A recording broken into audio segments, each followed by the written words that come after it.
Noyabrın 17-si Azərbaycanın ən yeni tarixinə Milli Dirçəliş günü kimi daxil olduğu bir tarixdir. Təqvimində bu günü bayram etməsək də, həmin tarixi gündə yaşananlar bütövlükdə xalq üçün bu günün əhəmiyyəti çox böyükdür. Azadlıq meydanının indiyənə qədər görmədiyi bu izdiham həmin vaxt Milli Dirçəliş günündə yaşanmışdı. Elə meydanın adı da o vaxtdan dəyişmiş, sonralar Azadlıq meydanı adlandırılmışdı.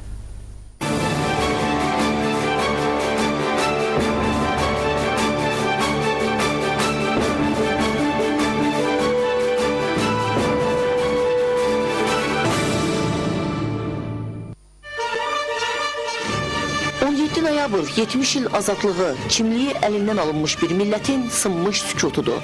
O gün təkcə insanların şuurundakı eseri müfid dağılmadı.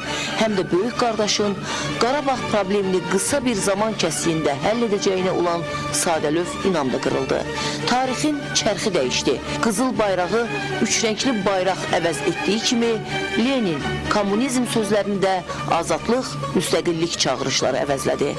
Bu mənada Dirçəliş günü 88-ci il hərəkatının mahiyyətini o qədər dolğun əks etdirir ki, başqa bir söz düşünüb tapa bilmirsən. Millət isə o gün özünü tapmışdı. Xalq hökumət evinin qarşısında heykəlləşən dahi Leninin məchul bir istiqamətə uzanmış əlinə Azərbaycanın üç renkli bayrağını vermək qədər cəsarət sahibi olmuşdu. O günlər bütün meydana sahib olan, onu idarə edən bir şəxs də vardı. Sabir Rüstəmxanlı. Bu meydanı idarə edən iki adam oldu. Mən başladım, sonra Nemətə də mən söz vermişəm ilk dəfə.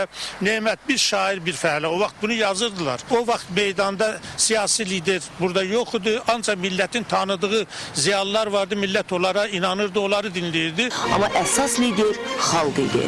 O xalq ki, düz 18 gün meydanda gecəsini gündüz etdi və bununla da 70 il xalqın gündüzünü gecə edən imperiyaya meydan oxudu.